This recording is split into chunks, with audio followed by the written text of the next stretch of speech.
Hello friends, good morning. तो कैसे हो आप लोग? आई होप अच्छे होंगे और मस्त होंगे।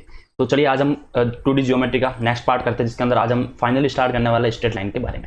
ठीक है, सरल रेखा क्या होती है उसके बारे में आज हम डिस्कशन करेंगे। तो सबसे पहले स्ट्रेट लाइन होती क्या है? देखो, स्ट्रेट लाइन की जनरल इक्वेशन क्या होती है? तो स्ट्रेट लाइन की जनरल इक्वेशन होती है ax plus B Y plus C बराबर 0। तो ये क्या होती है? ये आपके पास एक स्ट्रेट लाइन की जनरल इक्वेशन होती है, ax plus B Y plus c equal to 0। तो किसी भी स्ट्रेट लाइन की इक्वेशन अगर आपको देखनी है तो इस टाइप से आप देख सकते हो ना। और ये आपने 10th क्लास के अंदर भी पढ़ा होगा। जैसे सपोज में एक एग्जाम्पल लेते हैं, 2x प्लस 3y और बराबर में है 6। तो जैसे ही मैं x की वैल्यू क्या रखूंगा 0, तो y की वैल्यू आ जाएगी 2, और जैसे मैं y की वैल्यू रखूंगा 0 तो x की वैल्यू कितनी आ जाएगी 3। तो अगर मैं इसका ग्राफ बनाना चाहूँ तो कुछ इस टाइप से इसका ग्राफ बनेगा। ठीक है, अगर मुझे इसका ग्राफ बनाना है तो ये जो ग्राफ है वो किस टाइप से बनेगा भाई? एक आपके पास ये लाइन होगी, ठीक है, और एक आपके पास ये लाइन होगी। तो देखो, अब यहां से आपके पास कौन कौन से पॉइंट है भाई? तो एक तो है आपके पास 0 और 2, तो यहाँ पर होगा आपका 0 और 2। फिर है 0 और 3, वो यहाँ पर होगा। और इनको ज्वाइन करने वाली आपकी एक सीधी सी क्या बन जाएगी? एक लाइन बन जाएगी। ठीक है भाई, इनको ज्वाइन करने वाली एक आपको लाइन बन जाएगी। तो ये लाइन आपके बन जाएगी कुछ इस टाइप से। ठीक है, तो ये हो गया आपका। तो इसको बोलते हैं ये आपकी स्ट्रेट लाइन बन रही है ना। तो ये आपकी क्या हो जाएगी? स्ट्रेट लाइन की इक्वेशन हो जाएगी। अब है इक्वेशन ऑफ द एक्सिस। तो मैं अगर इसी के ऊपर बात करूं तो देखो, ये जो एक्सिस होती है वो आपकी एक्स एक्सिस होती है, और ये जो एक्सिस होती है वो वाई एक्सिस होती है। ठीक है, तो जब भी एक्स एक्सिस पर आएगा, चाहे वो पॉइंट यहाँ पर हो चाहे यहाँ पर हो, उसके लिए वाई हमेशा क्या आएगा? 0 आएगा। ठीक है, और अगर कोई लाइन कोई पॉइंट अगर वाई एक्सिस पर है तो उसके लिए एक्स क्या होगा? 0। तो बस ये इक्वेशन हो जाएगी। ठीक है भाई, तो वाई एक्सिस में देखना हमको, तो वाई एक्सिस के लिए क्या हो जाएगा? एक्स बराबर 0। ठीक है, वाई एक्सिस के लिए एक्स बराबर 0। और अगर वहीं आपको देखना है एक्स एक्सिस, तो एक्स एक्सिस के लिए क्या हो जाएगा? y बराबर 0। ठीक है, तो ये दोनों इक्वेशन हो जाएगी आपके एक्सिस की, जिसको आपको याद रखना होगा। नेक्स्ट देखते हैं slope of line. Slope of line होता क्या है? जिसको हम हिंदी में कहते हैं ढाल। ठीक है, इस स्लोप ऑफ लाइन यानी जिसको हम हिंदी में कह सकते हैं कि ये हमारा क्या है? ढाल है। क्या है? ढाल। ठीक है, तो इसको हम ढाल कह सकते हैं, या इसी को हम कह सकते हैं उसकी प्रवणता। क्या कह सकते हैं? उसकी प्रवणता। ठीक है, तो क्या होता है ढाल? तो उसको थोड़ा सा अच्छे से देखना पड़ेगा। तो देखो होता क्या है, जैसे आपके पास ये एक्सिस है आपके पास, ठीक है, तो पूरे ले लेते हैं। ये आपके पास एक एक्सिस है, सिमिलर ये भी आपके पास एक एक्सिस है, और यहाँ से एक लाइन जा रही है। ठीक है, यहाँ से आपके पास एक लाइन जा रही है। ठीक है, यहाँ से आपके पास जा रही है एक लाइन। अब ये जो लाइन है वो इस एक्सिस के साथ कितना एंगल बना रही है? इस एक्सिस के साथ वो कितना एंगल बना रही है? ये जो एंगल मान लो थीटा है, तो इसी को हम ढाल कहेंगे। ठीक है, तो ढाल क्या है भाई? तो ढाल को जिसको हम एम से डिनोट करते हैं, तो एम क्या होता है? तो एम होता है tan थीटा। एम क्या होता है? tan theta. ठीक है, तो tan थीटा को हम क्या बोल सकते हैं कि जब आपको स्लोप निकालना और आपको एंगल गिवन हो तब आपको tan थीटा निकालना है। ठीक है, जैसे मान लो अगर यहीं पे ये tan थीटा 45 होता, मतलब थीटा की वैल्यू 45 होता, तो ढाल कितना हो जाता? तो हो जाता है tan 45, जिसकी वैल्यू क्या होती है? 1, और ये हमारा इसका स्लोप हो जाता है। ठीक है, अब next slope of line joining 2 points, मतलब कोई भी 2 पॉइंट है उनको ज्वाइन करने वाली एक लाइन है। तो ये आपके पास 2 पॉइंट है। ठीक है, अब इसको ज्वाइन करने वाले आपके पास पॉइंट है, इसको मान लेते हैं x1। ठीक है, ये पॉइंट है आपके पास, तो इसको ले लेते हैं हम x1, इसको ले लेते हैं x1, ये हमारा y1, इसको लेंगे तो ये x2, और ये हमारा y2। ठीक है, तो इसका स्लोप कैसे निकालेंगे? तो इसका स्लोप हम कैसे निकालेंगे? जिसको हम m से डिनोट करेंगे, तो इसका स्लोप हम कैसे निकालेंगे? तो ये स्लोप हो जाएगा y2 minus y1 upon x2 minus x1। ठीक है, ये इसका हो जाएगा स्लोप, ये इसका स्लोप हो जाएगा। Slope of line joining 2 points y2 minus y1 upon x2 minus x1।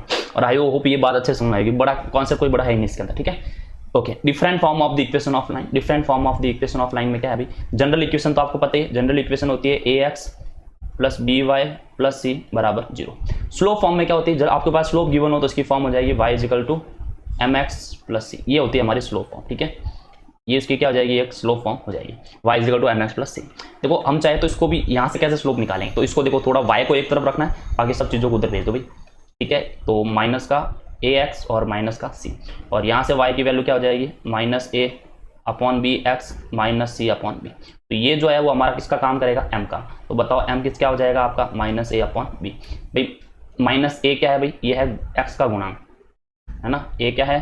तो ये है x का गुणांक बट्टे में b क्या है? वो है आपका y का गुणांक, y का गुणांक। ठीक है, तो ये इसका क्या हो जाएगा? फॉर्मूला हो जाएगा। और अब बात भी समझ में आई होगी, बड़ी कोई टफ चीज़ तो इसके अंदर है ही नहीं। ठीक है, नेक्स्ट देखते हैं।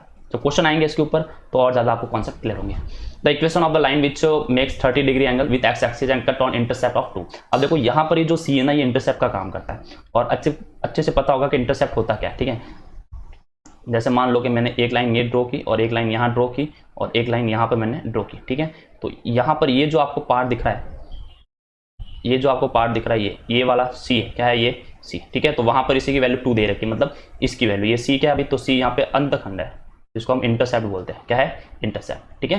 तो देखो the equation of line which makes 30 degree angle, मतलब आपको एक तो थीटा दे रखा है 60 डिग्री, ठीक है, और सी की वैल्यू दे रखी है 2, तो इंटरसेप्ट दे रखे तो वही फॉर्म लेंगे हम इंटरसेप्ट वाली। तो क्या हो जाएगा भाई, y is equal to M x plus का सी। तो मुझे बताइए इधर कि m कैसे निकालेंगे, तो m हम निकालेंगे tan थीटा से, यानी tan 60 डिग्री, और tan 60 डिग्री की वैल्यू कितनी होती है √3, तो y बराबर हो जाएगा √3x प्लस c की वैल्यू कितनी है, तो c की वैल्यू हो जाएगी 2, ठीक है। तो ये इसका क्या जाएगा, फॉर्मूला हो जाएगा, ठीक है। तो ये इसका आंसर हो गया finally. Okay, next question, find angle between the lines. अच्छा देखो, अब एंगल्स की बात आई है ना, तो जब एंगल्स की बात आई है तो मैं थोड़ा सा इसके अंदर बता देता हूँ कि एंगल होता क्या है, ठीक है। एंगल क्या होता है, तो थोड़ा सा इधर पेज कहाँ पर है, खाली पेज यहीं पे ढूंढ लेते हैं। ओके, तो देखो अब एंगल कैसे निकाल, अगर आपके पास कोई भी 2 लाइन है, ठीक है भाई, आपके पास कोई 2 लाइन है, ये दोनों लाइन है समझ लो, ठीक है भाई, ये दोनों लाइन है। अब इन दोनों लाइन पे एंगल बन रहे नहीं बन रहे। ये एंगल अगर थीटा है तो सीधी सी बात है ये भी क्या होगा, थीटा होगा, और ये अगर अल्फा है तो ये क्या अल्फा होगा, यानी अगर एक न्यून कोण होगा तो दूसरा अधिकतम कोण है ना, अधिक कोण होगा, ठीक है। तो इसमें एंगल कैसे निकाला जाता है, तो अगर मैं tan थीटा की बात करूँ तो tan थीटा बराबर क्या हो जाएगा, तो इसमें मोड लेना होता है, क्या लेना होता है हमको इसके अंदर मोड लेना होता है, ठीक है भाई, इसके अंदर आपको मोड लेना होगा, मोड ले लिया, ठीक है। फॉर्मूला हो जाएगा इसका m1 minus m2 1 plus m1 m2, ठीक है। ये इसका हो जाएगा tan थीटा की value m1 minus m2 upon 1 plus m1 m2, ठीक है। अब m1 क्या है भाई, इसका मान लो m1 क्या है, तो इसका ढाल है, रेखा 1 का ढाल। m2 क्या है भाई, तो m2 आपका इसका ढाल है, रेखा 2 का क्या है, ये ढाल है, ठीक है। ये हो जाएगा। तो अब देखो क्वेश्चन क्या है, इसने बोला है find angle between the lines, इन दोनों की लाइंस के बीच में एंगल निकालना है। लाइन दे रखी है x प्लस 3y प्लस 5, उधर आया तो -5 कर लेते हैं, x माइनस 2y और प्लस 5 बराबर 0। अगर हमको m1 निकालना है, मैं मान ले भाई इसका m1, इसका ढाल क्या है m1, तो क्या निकाला था हमने, माइनस x का गुणांक, x का गुणांक है 1, y का गुणांक कितना है 3, तो माइनस का 1/3। फिर m2 की बात करेंगे तो इसमें देखेंगे माइनस a का गुण, a क्या हो जाएगा 1 हो जाएगा x का गुणांक, और बट्टे में y का गुणांक है -2, तो ये हो जाएगा आपका 1/2। हुआ या नहीं हुआ, हो गया। तो यहाँ से अब एंगल निकाल देंगे हम, तो tan थीटा क्या हो जाएगा, तो फॉर्मूला बार बार लिखेंगे तो याद हो जाएगा m1 minus m2 1 plus m1 m2। तो मुझे बताओ m1 की वैल्यू क्या है, m1 की वैल्यू है -1/3 और ये है -1/2, 1 माइनस 1/3 और 1/2। तो यहाँ पर अगर मैं एलसीएम लेता हूँ 6, तो कितना हो जाएगा, देखो 5 हो जाएगा ऊपर, है ना, माइनस का 5 और बट्टे में 6। यहाँ पर देखो ये भी 6 हो जाएगा, 6 और ये प्लस हो जाएगा, तो 6 प्लस 1 कितना हो जाएगा 7, तो हो जाएगा 7/6, कैंसिल होकर माइनस का 5/6 होगा, ठीक है। तो यहाँ से देखो tan थीटा की वैल्यू क्या है हमारे पास, तो tan थीटा की वैल्यू आई है -5/6। यहाँ पे मोड है तो ये प्लस का हो जाएगा, इतनी बात समझ में आनी चाहिए। और यहाँ से अगर थीटा देखना है तो ये हो जाएगा tan इनवर्स 5/6, ठीक है, tan इनवर्स 5/6, ठीक है। तो आप वापिस भी देख लेंगे भाई एक बार, क्या पता हल्की से हमारे कहीं ना कहीं मिस्टेक हो ही जाती है। तो ये 3 2 6 है, तो ये 2 - 3 5 परफेक्ट है। ये 6 हो जाएगा, 6 कम 6 और प्लस 1 7, 7/6, तो tan इनवर्स कितना हो जाएगा 5/6, ठीक है। तो आई होप ये भी बात आपको जरूर समझ में आई होगी, कुछ इसके अंदर टफ वाली चीज़ है ही नहीं, ठीक है। नेक्स्ट क्वेश्चन क्या है, if A B and C be vertices of triangle then find angle B. आपको एंगल बी फाइंड करना है। तो देखो इसके अंदर भी ये प्रोसेस बड़ा सिंपल सा है कि हमारे पास क्या भाई एक ट्राइंगल है ना, ये हमारे पास एक ट्राइंगल है। इस ट्राइंगल के वर्टिसेस आपको दिए हुए ए बी और ये सी। ए की वैल्यू कितनी है 1 और 2, बी की वैल्यू है -1 और 3, और सी की वैल्यू कितनी है 3 और -5। तो सबसे पहले देखो मुझे अगर ये एंगल निकालना है तो मुझे इन दोनों लाइन की स्लोप पता होनी चाहिए। और जब भी अभी हमने पढ़ा कि अगर 2 पॉइंट गिवन हो तो उसकी स्लोप निकालना बहुत ईजी है, y2 - y1 upon x2 - x1। तो मैं एम ए बी निकालना चाहूँगा तो ये कैसे निकलेगी भाई, फॉर्मूला है y2 - y1 अपॉन में x2 - x1। मुझे बताओ y2 क्या है इधर, तो यहाँ से देखते हैं 2 - 3 तो माइनस का 1, 1 - 1 है तो +1, तो कितना हो जाएगा माइनस का 1/2। वैसे अगर मुझे एम बी सी निकालना है तो एम बी सी कैसे निकले, -5 और -3 माइनस का 8, 3 और -1 है तो प्लस हो जाएगा और ये हो जाएगा -2। तो अगर मुझे यहाँ से tan थीटा निकालना है तो मैं क्या करूँगा, -1/2, ठीक है, माइनस आएगा तो वो प्लस हो जाएगा, इधर आएगा 1 प्लस माइनस का 1/2 है और इधर है माइनस का 2। तो अगर इसको देखा जाए तो 4 में से ये गया तो 3/4 हो जाएगा, ठीक है, और यहाँ से ये कट गया और ये प्लस का कितना हो जाएगा, अच्छा इधर 4/2 होगा, ठीक है, और ये 2, तो ये हो जाएगा आपका 3/4।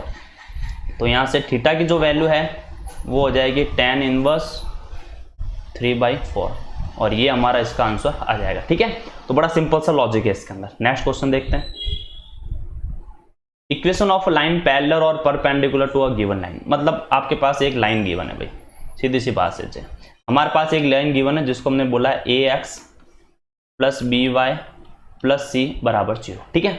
अब इसके एक समांतर बनानी है, एक समांतर रेखा।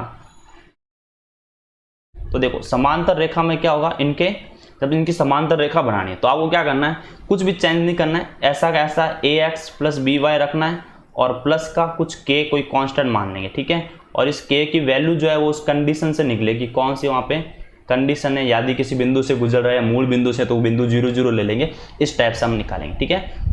दूसरी है लंबवत रेखा।